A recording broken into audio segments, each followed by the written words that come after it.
You know that feeling when someone calls you low maintenance and you smile and say thank you? But somewhere underneath that, something tiny and tired just deflates? Like you've been complimented for being easy to forget. You're not sure if you're proud of it or quietly gutted by it. And you've felt that feeling so many times in so many rooms that you stopped noticing it. You just adapted. You just got on with it. That's not a personality trait. And it's definitely not a generation that doesn't care. That's what happens when an entire cohort of kids learns, very early and very concretely, that no one is coming. And that surviving that fact is something to quietly be proud of. Here's what pop psychology gets almost completely wrong about Generation X. The narrative is that they're cynical, checked out, too cool to try, too ironic to be vulnerable. The think pieces call them slackers or the forgotten middle child of generations. And on the surface, sure, there's some truth there. But that framing completely misses the actual psychology underneath it. Because what got labeled as apathy was actually something much more sophisticated. It was adaptation. Extraordinarily efficient, remarkably early adaptation. And the story of how that happened is honestly one of the more fascinating things I've come across in a long time.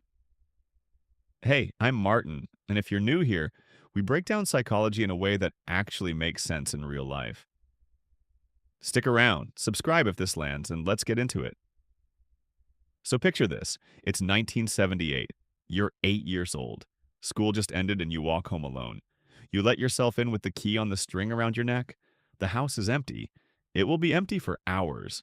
No text from mom saying she's running late. No way to know when someone will walk through that door. Just you, the hum of the refrigerator, and the particular silence of a house that doesn't have another heartbeat in it. This wasn't unusual.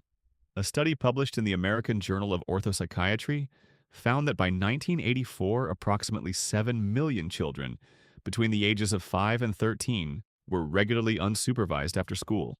7 million kids learning every single afternoon that the world doesn't pause to check on you, that you figure it out, that waiting is survivable. And here's what nobody tells you about that. The brain of an 8-year-old sitting alone in a quiet house isn't just lonely. It's learning. It's building a working model of reality.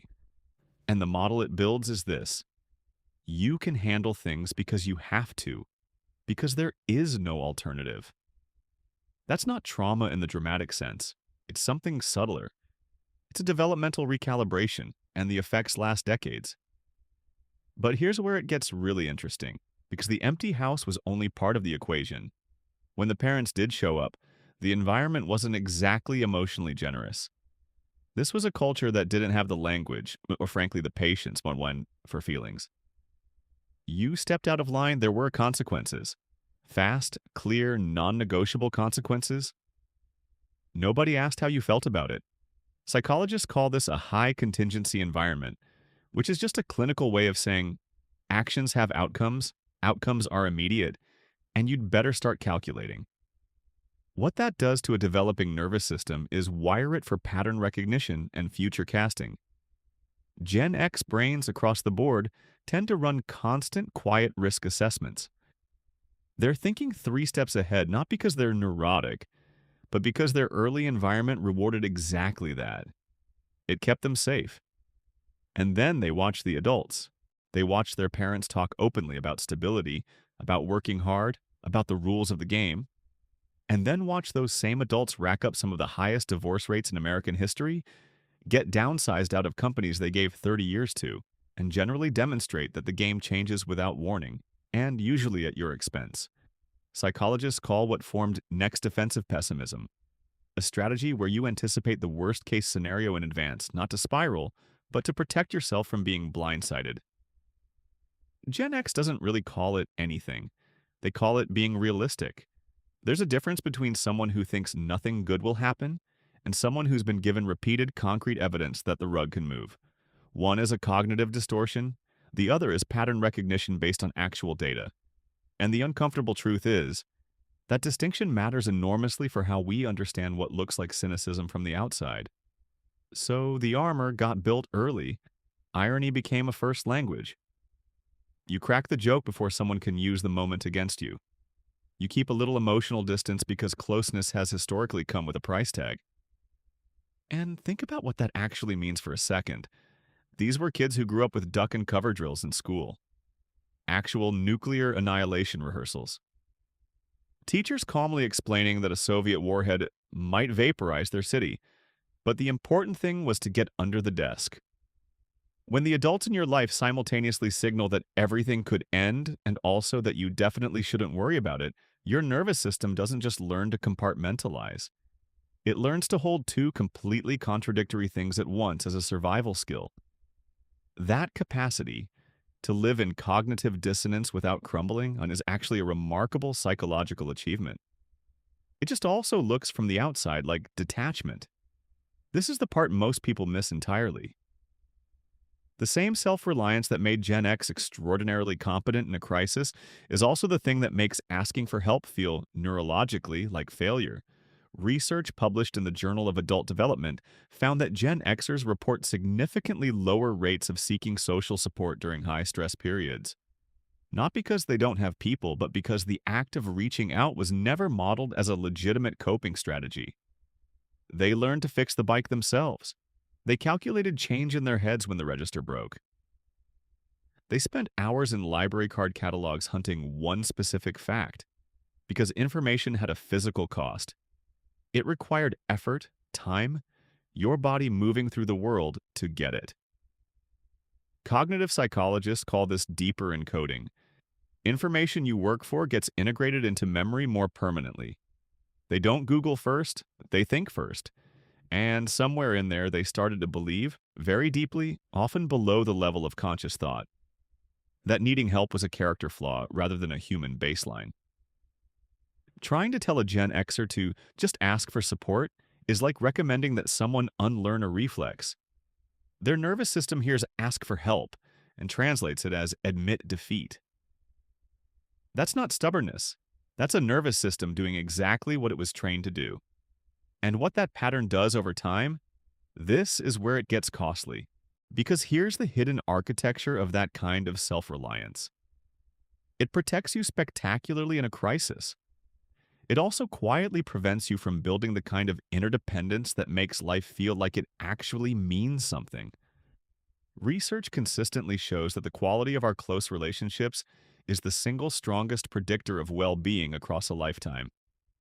Not career success, not financial security, connection. And when your entire developmental history has coded connection as a vulnerability, you can end up extraordinarily capable and quietly, privately, exhausted. You can have genuine competence and still feel like nobody actually knows you, because keeping people at arm's length was the strategy. It worked. It kept you safe. And now it's the wall. This is where most people go completely wrong. The instinct for Gen X and for anyone trying to help them is to push through on willpower, to just decide to be more open, to force vulnerability, to logic your way into emotional availability. But here's the thing. You can't out-logic a nervous system response. Trying to override a deeply encoded survival strategy with a conscious decision is like arguing with a fire alarm. Your rational brain can know it's a drill. Your body is still flooding with adrenaline. The emotional armor isn't a choice. It's a structure. And structures don't dissolve because you decide they should. What actually shifts it, and this is supported by decades of attachment research, particularly the work of John Bowlby and later Mary Main on earned secure attachment, is repeated experiences of safe connection that don't punish vulnerability. Not talking about it. Not analyzing it. Experiencing something different slowly until the nervous system updates its prediction. It also means recognizing that self-reliance in the right amount is a genuine strength. The goal isn't to dismantle it, it's to stop letting it run the whole show. One concrete starting point, noticing when you deflect help not because you don't need it, but because accepting it feels dangerous.